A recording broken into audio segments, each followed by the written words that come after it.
Good morning, you accursed. Get ready for your dose of politics this morning. Jenni is here. Scott is here. Allison Smith is here. Allison?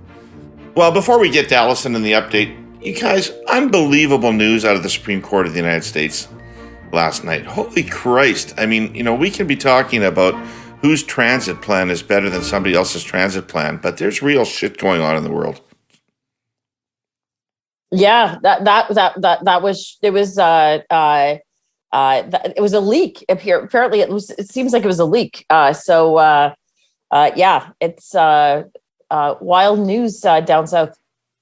It's going to reshape politics everywhere, right? Not just the United States. There isn't a politician, certainly in North America, there isn't a politician that isn't going to be asked today, tomorrow, and the day after where they stand on a woman's right to choose, whether they think that it's an inherent right that ought to be respected, whether they as legislators will go every distance to protect it. It's going, I don't know what the consequences are, but it's going to reshape politics. I know we're not here to talk about federal politics, but I think it's a big problem for Leslyn Lewis.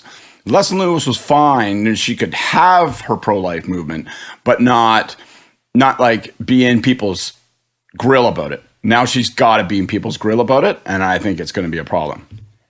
Allison, in 2004, I was doing focus groups with young women, and by that I mean people in their 20s and 30s. And I was showing them an ad in which I claimed that Stephen Harper didn't support a woman's right to choose. And they just called it a lie.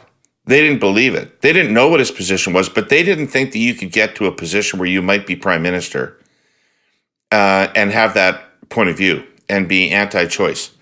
And I mean, I think that people thought that the debate had moved that far, that this was this was just a law now. This was just the way it was. And so I think people are probably, a lot of people are going to be quite surprised who don't follow the Republican machinations in the United States on an ongoing basis, that this is a live issue. Yeah, I mean, I agree. And we see it come up in leadership races, even in Ontario. Tanya Granick-Allen, who ran against Ford for leadership, she was very pro-life, and it was her slot of supporters that helped push him over the edge. So it's not like it's not an issue, even in Ontario politics, in its own way, as much as we don't actually talk about it on a day-to-day basis. Right. Right. This is where actually Trudeau's thing about making it an article of faith to be an elected member of the Liberal Party that you have to support a woman's right to choose is, in addition to being the right policy, handy politically again, because it kind of makes the party bulletproof on this point.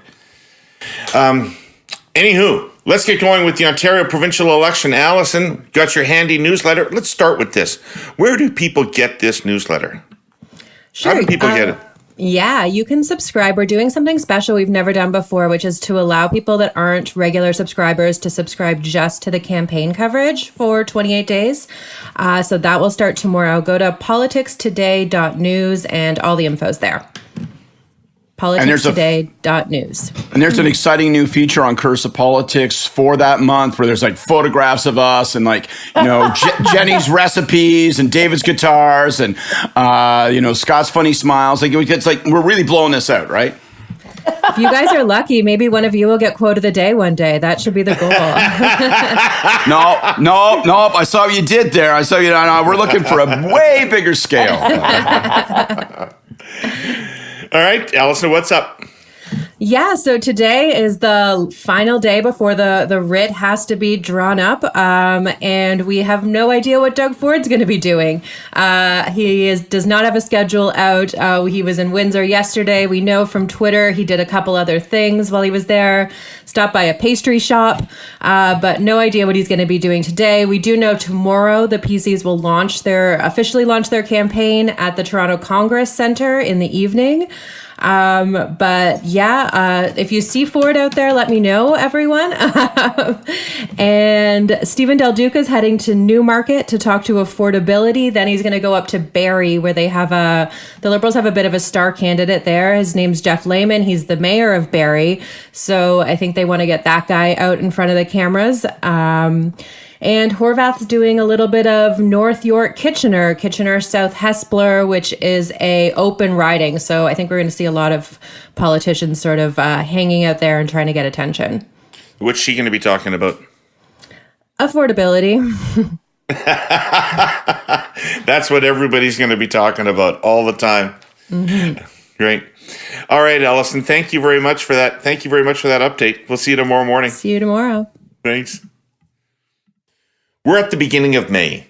Flora is finally starting to bloom in most of the country. So this seems like the right time to be talking about a thing called Pollinator. The presenting sponsor of our podcast is TELUS. You all know that.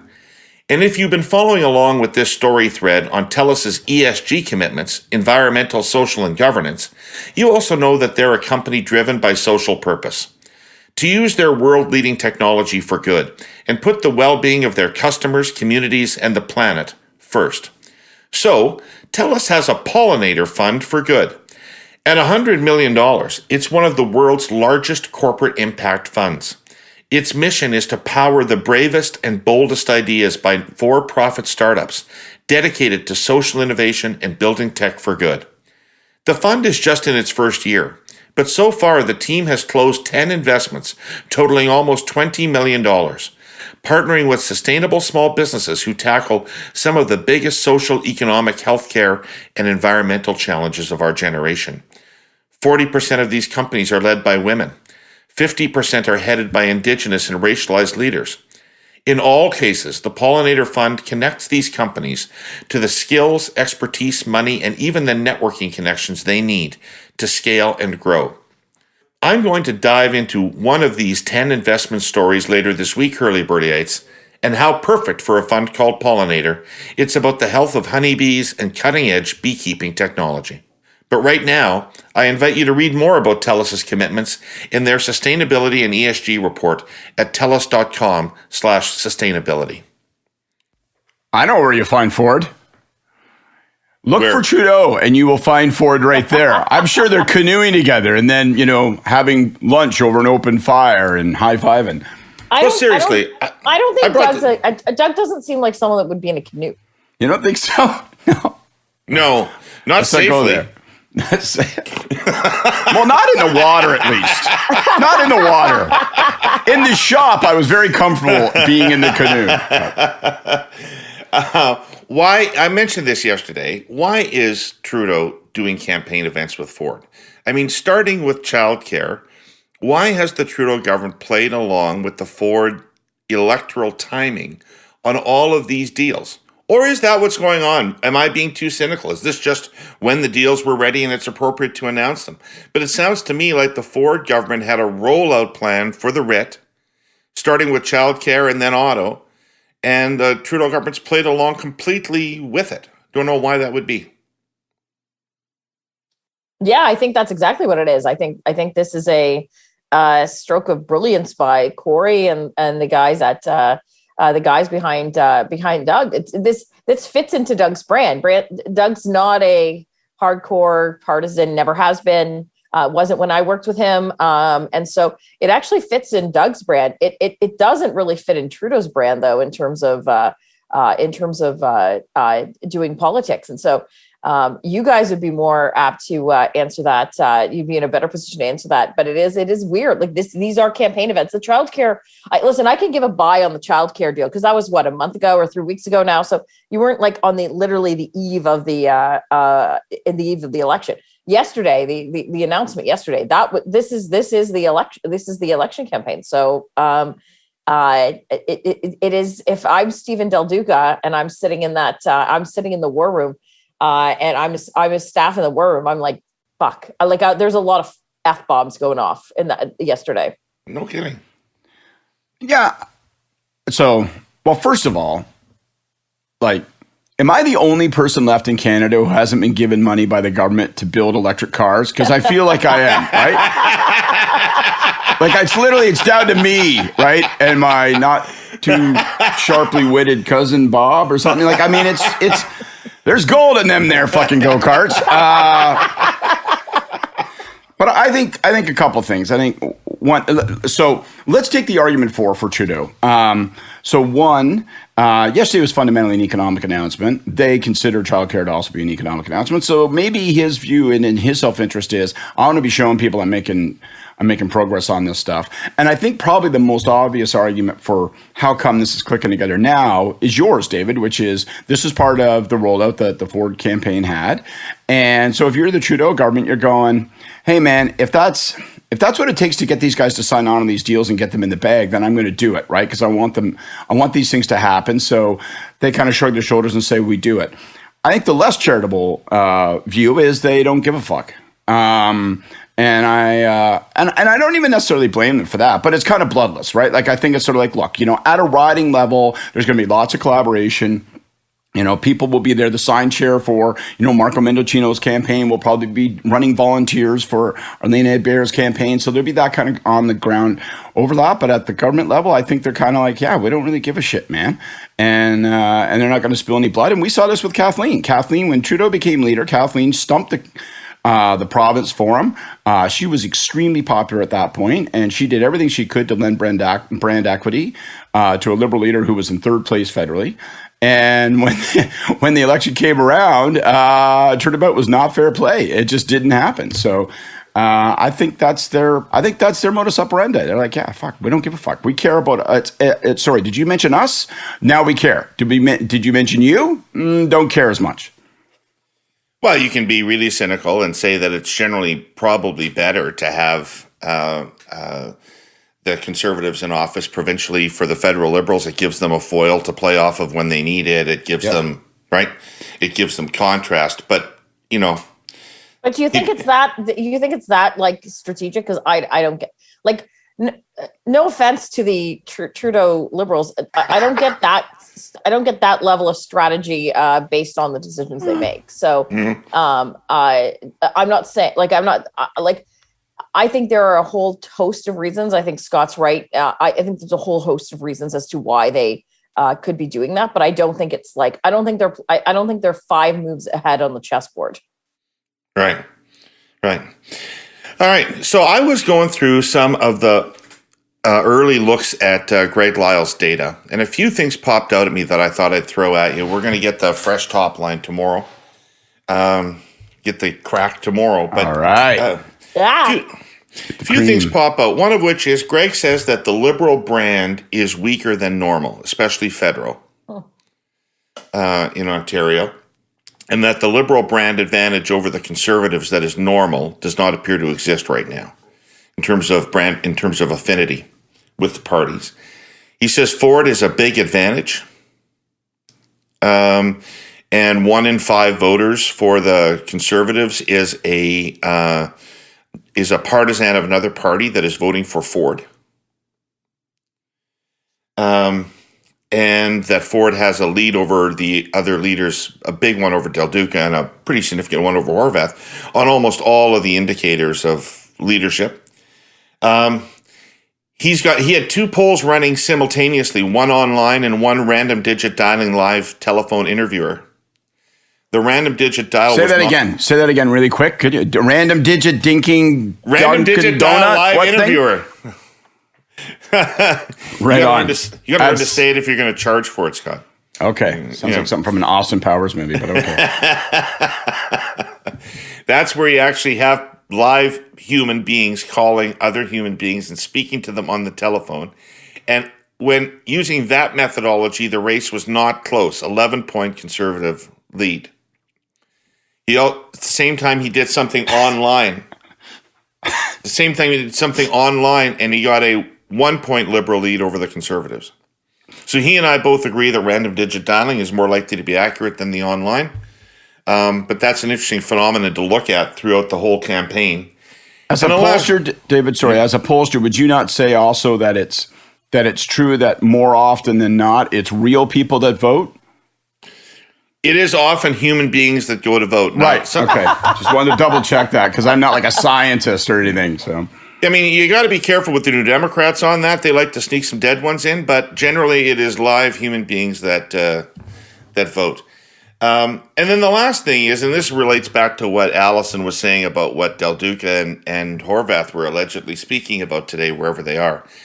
Cost of living dwarfs every other issue by a mile. Like anything you might normally think of, environment, education, transit, these things are insignificant issues. The only thing that is even in the discussion is healthcare.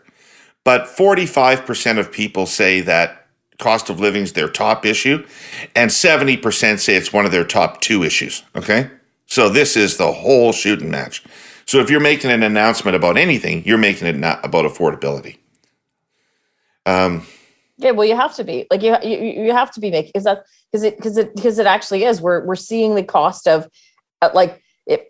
everything go up. If people are like, I was up in Northern Ontario, and gas is $2 a liter. Like it's everything is going up. So anyone running in this provincial campaign, they're gonna have to like tailor their message on this stuff.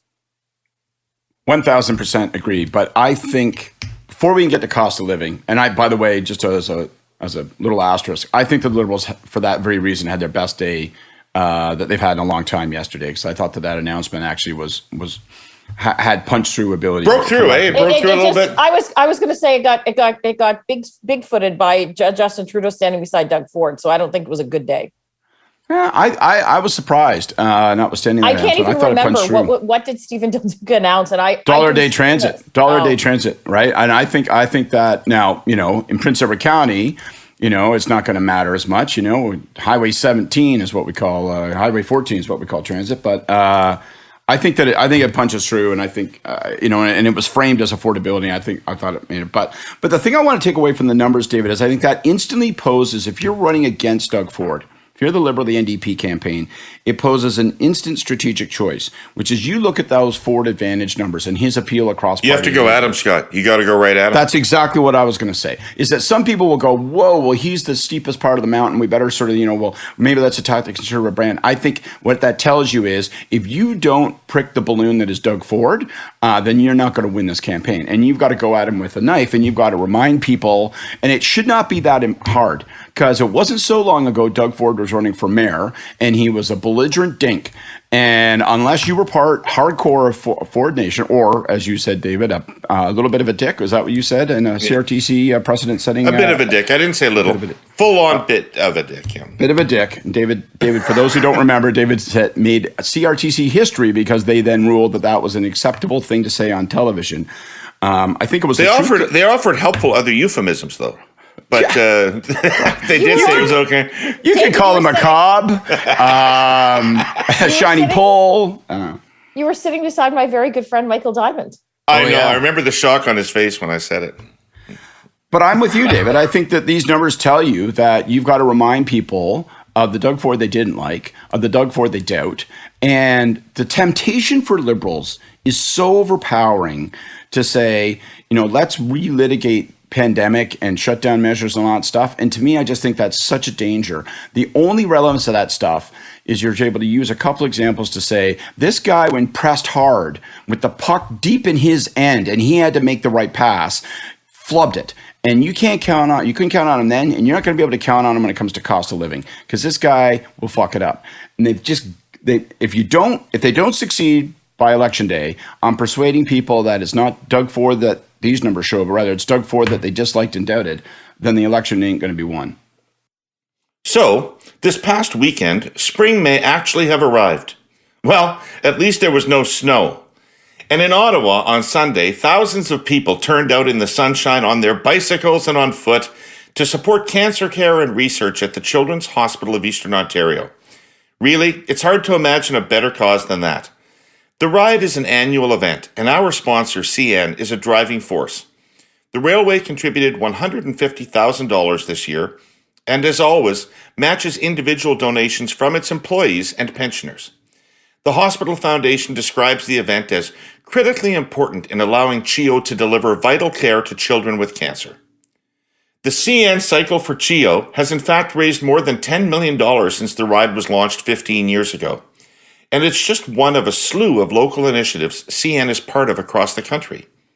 Yes, moving heavy cargo is the main job, but CN's railroaders are also on the ground, helping out in communities across its 1,000 miles of network in Canada and in the US.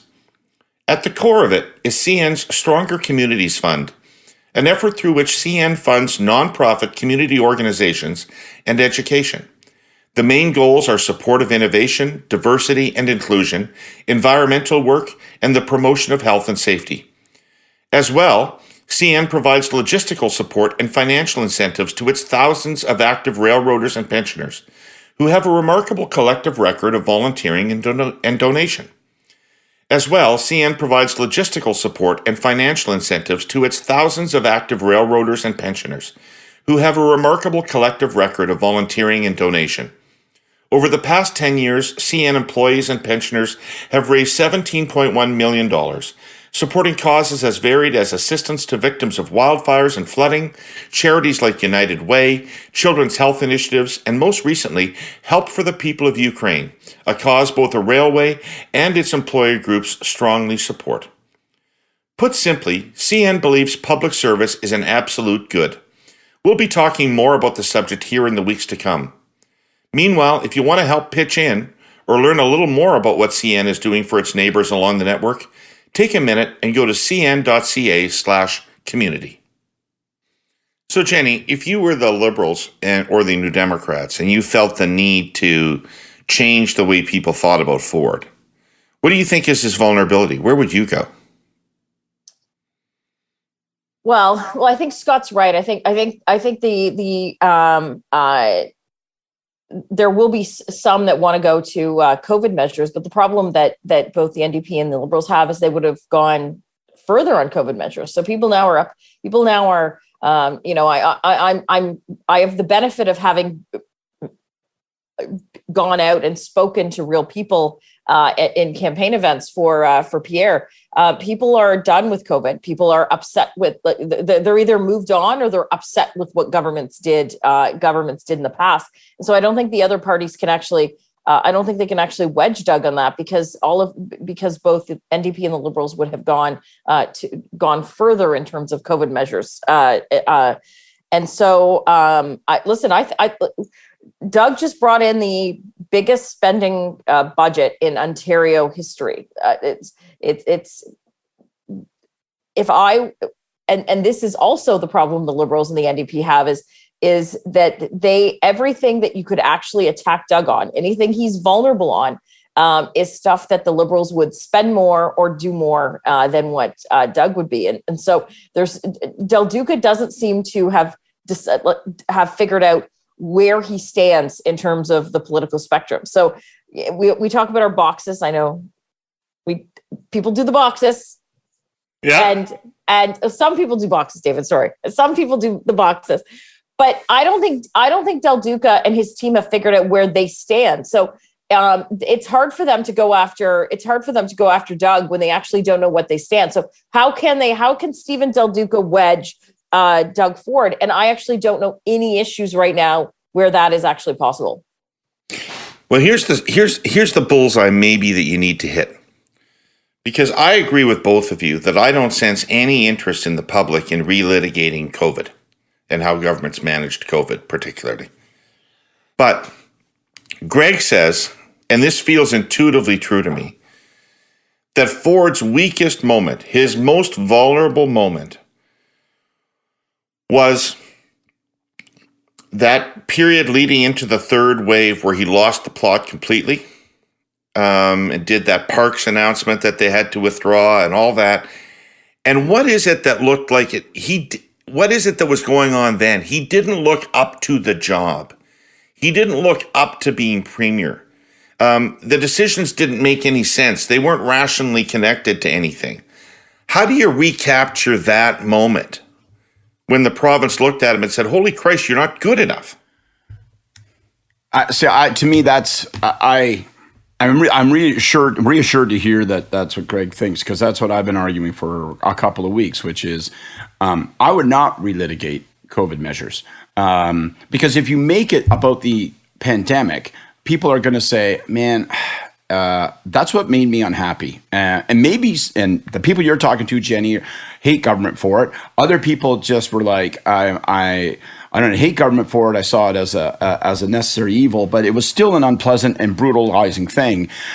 But I do think you can just pluck from it. It's an illustration. You don't use it to argue about the pandemic. You use it to say, in that moment, when he was confronted with the need to make choices, what did he do? He shit his pants and closed all public parks. Turned out that had nothing to do with the advice he was given. So when this guy's pressed, like, we know on the toughest moments of the pandemic, this guy didn't have the wit. He didn't have the instinct to make the right choice to defend the public interest. And you can count on him then. You can't count on him now to deal with the cost of living crisis. And, and then you have to persuade people that you've got a plan to deal with the cost of living. And that's why I think if you can add this buck a ride sort of policy in terms of transit with 4 or 5 other things that demonstrate that that's a consistent theme of your, and with things that penetrate, right? I'm actually going to get out of a Liberal vote some measure of action against cost of living. Then you can do that, then maybe you can make the argument. But you've got to go at them on that basis. It's got to be, this is an example. The parks thing to me is the one that sticks out in people's minds. It's the one they remember. It's the one that the moms are pissed about. It's the ones that, it really got through. But it's from a year ago. There's a lot of stuff that has happened in the last year that people have been upset about, but they've forgotten about it. Life is back to that's normal. Advertising. That is great. That is great for Doug. It is totally back to normal. If you go into a restaurant, you can go to a hockey game, you can go to a ball game.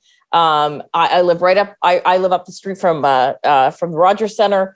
Things are back to complete normal. So it's going to be very hard for the Liberals, the NDP, or anyone else to actually try to say that something that the government did for 3 days in April of 2021 is going to vote Stephen Del Duca because for 3 days Doug Ford's policy was X. But that's not what the argument is, right? The argument is this guy can't be counted on to make the right decision in the right moment when it's a moment of high stress and high. Scott, right? you loved Doug during the COVID. You called him Doug. You praised policy. You're being guilty of what you're telling us not to do. You're talking about the fucking pandemic. I'm talking about Doug's character and qualities, and they've got you're to. talking about policies. You're saying that you're saying that no, I'm not something really. that he said back last April is the Liberals should use in terms of his ability. There's got to be a way to bring it back to life, Jen. There's got to be a clip of him standing. You pick the thing that people remember. The thing that people remember. You guys, you Liberals could actually, Doug Ford could run an ad, Scott, with your endorsement of him on this podcast from the first year of the pandemic. I beat the shit out of him when it came to parks. Everybody did. And that's the point. In 2018, when David and I were working, in 2018, Scott, you thought he was doing a fantastic job. Gives a fuck? Well, and who gives a fuck? The point is, what do you use to beat him around the ears with? That's his worst moment. That's the moment that people remember. Tell people that it wasn't about the pandemic. Tell people it was about something fundamental to Ford that is going to injure you in the future and cause you to doubt him and you can't count on him. That's what they've got to do. If that's what Del Duca, if that's what Don Guy, if that's what all the big brains behind Stephen Del Duca do, if they go on that, they are going to lose spectacularly. Well, you don't just go on that, but you've got to make the argument. You can't count on Doug Ford. And when the guy's under pressure, he doesn't have a goddamn single clue what to do. You've got to make that argument, because if you don't deflate his numbers, you're not going to win this election. It's just that simple. If he's in a place where 25% of Ontarian voters who don't vote Conservative will vote Conservative because of Doug Ford, then you got a problem. And the only answer to that is make Doug Ford unattractive, which I don't think should be so goddamn hard. Home sweet home. A place to create memories, a place to hang your hat, a place to be proud of, and a place that is all yours.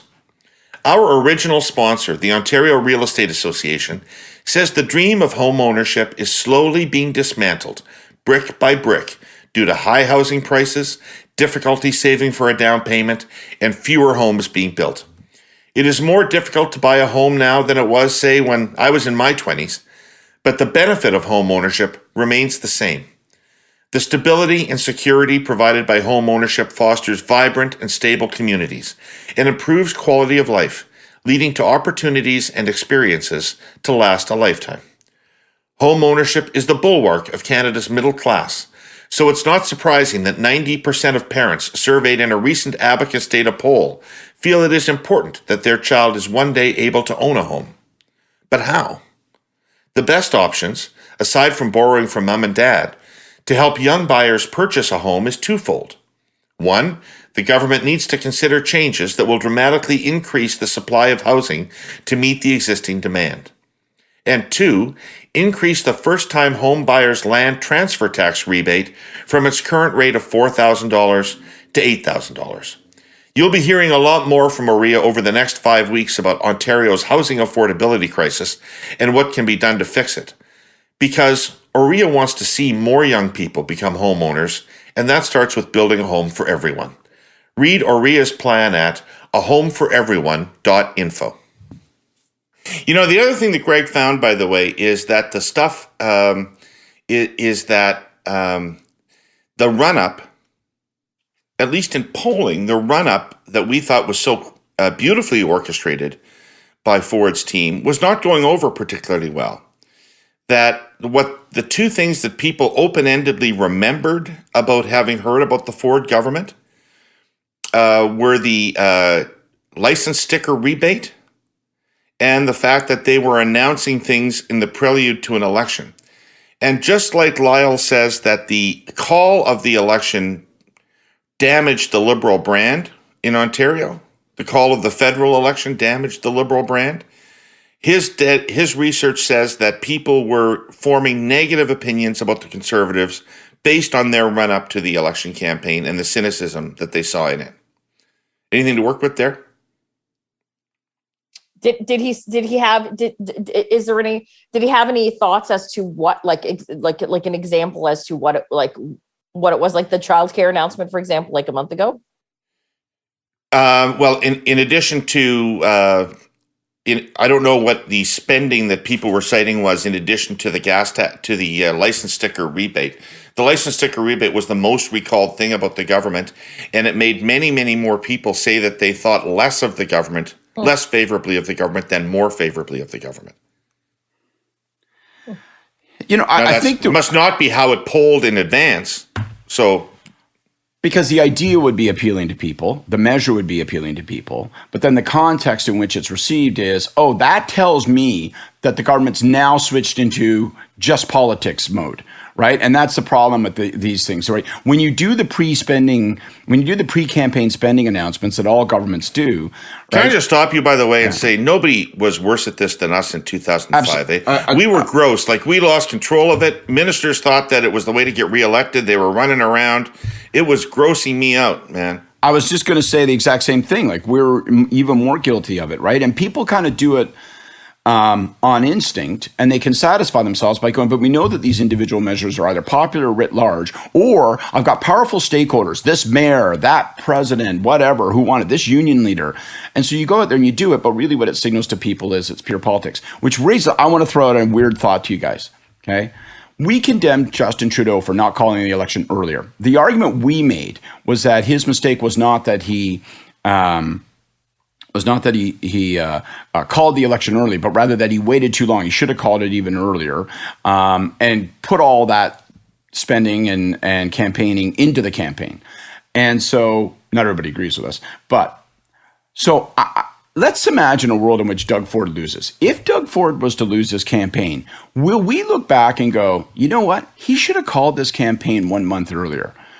Like, and taken this stuff off the table and said, you know what, folks, we're going to call the election now, and got the whole full wave of this and not have given himself this kind of, put all those things into the writ period and shoot up the first 10 days of the election. I just think I think it's an interesting what if. But it's fixed election dates. But he has the discretion to start it at a different date, does he not? Yeah, but the election day is still, we just means we would have started our pod a month earlier. It's still, but those things would have been, I guess maybe the point, Jenny, is those things would have been explicitly campaign commitments as opposed to government announcements. Yeah, but the two big announcements, both the childcare and the electric vehicles yesterday would have Trudeau. It wouldn't have happened. It wouldn't have happened. Like, Trudeau's kind of blowing Doug now, and Doug blowing Trudeau, and it's all like they're best friends. But those announcements would not have. Wow, that's a horrible visual. Sorry, that is a horrible visual. Yeah.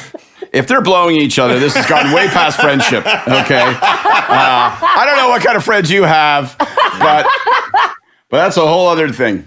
Good But Lord. they wouldn't have. We've gone deeply off track. They wouldn't have, but they wouldn't have been able. They wouldn't have done, like Trudeau wouldn't have done the government announcement. There is no government That's announcement. a fair point. The two big announcements they would have had would not have happened. All right, guys, time for our blessing and a curse to end the show today. Who wants to start? I can start if the business. Scott gets to start. Scott gets to start. Go ahead, Scott. All right, sure. I'm gonna do both. I'm gonna do it because it's the same issue. I'm gonna do a blessing because I thought that the Liberals did do a great job yesterday. I think the Buck a Ride transit announcement punches through on the affordability. I think if you live anywhere in the Golden Horseshoe where their public transit is an issue for you, it punched through. And my curse is the NDP because I thought Andrea Horwath had just about the most limp and ineffective response to it, where she said, "No, our policy is better. We're not going to save people money when they actually, use their Presto card or try to use public transit. We're not going to save them money then. Instead, we're going to create space by absorbing operating costs. So the municipalities will have the option of then lowering fees. And that's a much better policy." Yeah, right. I don't think you've actually gotten the affordability, and we are in campaign mode. That's a terrible, terrible, terrible answer. And by the way, she delivered it not with a smile, but with a snarl. And she's got to up her game. She can't afford to look like she's mad about the fact that she's being asked about the Liberals. She just looks angry. She's angry about the fact that she's about to lose for the fourth time. She can feel it, and the anger permeates her pores. It comes off of her in newsers, and she can't let that happen. She just can't. Mm-hmm. Agreed. Listen, I would say I'm gonna almost take Scott's. It's the announcement yesterday was both a blessing and a curse depending on how you looked at it. But I think what it showed is Doug has always kind of gone against the grain in terms of typical what we would look at as how you would do politics. And so I think his cozying up to Trudeau is just something that I know Conservatives were upset about it. I know obviously Liberals were upset about it on the other side of things, but this should not be a surprise to anyone that's worked for Doug, seen Doug, or watched him over the last 4 years. He is not the typical politician in terms of what you would expect, 2 days before a writ drop. And so I think that for him, I think yesterday was a very good day, but it's a very typical, Doug thing to do an announcement with probably the most loathed Liberal Prime Minister in my lifetime for Conservative voters. Ouch! That's fun. 48 hours before an election campaign. Wow. All right. My curse very quickly is to Prime Minister Trudeau for yesterday's announcement. It's a very unfriendly partisan thing to do. If you're not going to help Stephen Del Duca, at least stop hurting him. So that's it for today. Thank you, Jenny, for being with us. I know how busy you are. Thank you, Scott, for your time again today. Thank you to all you accursed for listening. I want to thank our presenting sponsor, TELUS. I want to thank the Ontario Real Estate Association. I want to thank CN Rail, and I want to thank Allison Smith for being here with the news update. See you tomorrow morning, everybody. More Curse of Politics.